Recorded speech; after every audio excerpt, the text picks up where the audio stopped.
नमस्कार. सफर विथ काजलच्या नवीन ब्लॉगमध्ये तुमच्या सर्वांचं स्वागत आहे. तर चला आजच्या ब्लॉगला सुरू करूया. सर्वात पहिले मंदिर साफ करून घेतलं.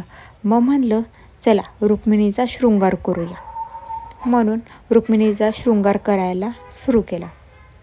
आज आषाढी एकादशी, त्यामुळं म्हणलं चला आज ह्यांचा शृंगार खूप मस्त करूया.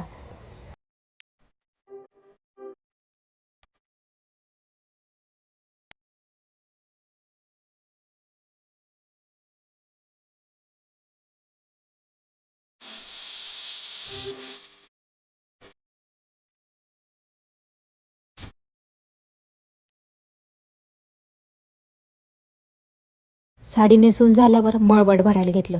मग लक्षात आलं चंदनच संपले. ठीक आहे. मग काय पप्पांना म्हणलं चंदन घेऊन या. ते ओलं चंदन घेऊन आले. लावलं ते चंदन आणि थोड्या वेळासाठी मूर्तीचं चंदन वाळण्यासाठी बाजूला ठेवले. तोपर्यंत विठ्ठलाचा शृंगार करून घेतला. विठ्ठलाचा शृंगार झाल्यानंतर पुन्हा रुक्मिणीची मूर्ती घेतली. कुंकवाने मळवट भरला. तो मळवट भरून झाल्यानंतर तिचा शृंगार करायचा टाईम आला. मग एक एक दागिना परिधान केला तिला. तिचा शृंगार झाल्यावरती विठ्ठल रुक्मिणीला त्यांच्या त्यांच्या जागेवर व्यवस्थित ठेवून दिलं. मग बाकीचे देवसुद्धा मांडायला सुरुवात केली. पण या वस्त्रामुळे सर्व देव घसरत होते, पण कसे तरी मांडले. मग म्हणलं चला फराळाचं करूया.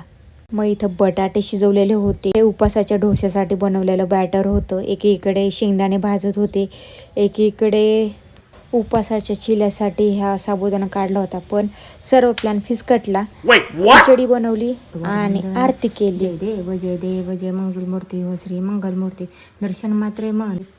जय देव जय पांडुरंगा हो हरी पांडुरंगा रुक्मिणी वल्लभा राईच्या वल्लभा पावे झुलगा. जय देव. आरती झाल्यानंतर आम्ही निघालो डॉक्टरांकडे, कारण की या काही दिवसांमध्ये मम्मीची तब्येत खूपच खराब असते. तर त्यामुळे तिने कालच डॉक्टरांची अपॉइंटमेंट घेतली होती. तर ते डॉक्टर असतात मार्केट यार्डला.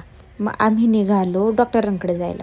पण इथे दगडूशेठच्या इथे एवढी ट्रॅफिक होती की ज्याचं नाव त्याला. मग जाता जाता गाडीतूनच दगडूशेठचं दर्शन घेतलं आणि पुढे जाऊन होतं दत्ताचं मंदिर. मग तिथे सुद्धा बाहेरूनच गाडीतून दर्शन घेतलं. फायनली आम्ही पोचलो मार्केट यार्डला. पाहतो तर काय डॉक्टरांकडं खूप गर्दी होती. मग तिथलं झाल्याच्या नंतर आम्ही निघालो कोंढवा पिबेवाडीमध्ये असलेल्या खाटूश्याम मंदिरामध्ये. हा जो एरिया इतका छान दिसत होता की काय सांगू तुम्हाला. आणि फायनली आम्ही पोचलो खाटूश्याम मंदिरामध्ये. पाहू शकता तुम्ही, हे आहे खाटूश्यामचं बिबेवाडी आणि कोंढवाच्या इथलं मंदिर. इतकं मस्त मंदिर आहे. तिथलं दर्शन झालं आणि आम्ही पुन्हा निघालो घरी यायला. घरी येता येता हा इतका छान वाटत होता ना पाहायला समोरचं दृश्य, की कॅमेऱ्यात एवढं छान नाही दिसत, पण रिअलमध्ये इतकं छान दिसत होतं की ज्याचं नाव त्याला. घरी येता येता माझा मोबाईल झाला बंद. संध्याकाळच्या जेवणाची तयारी चालू होती. हा होता उपवासाचा डोसा, बटाट्याची भाजी. हा होता पूर्ण उपवासाच्या जेवणाचा मेनू संध्याकाळचा. देवाला नैवेद्य दाखवलं आणि मग देवाची आरती केली. तर चला, जर तुम्हाला आजचा माझा ब्लॉग आवडला असेल तर प्लीज चॅनलला सबस्क्राईब करा, कमेंट्स करा, लाईक करा. भेटूया नवीन ब्लॉगमध्ये. तोपर्यंत bye, good night, sweet dream, take care.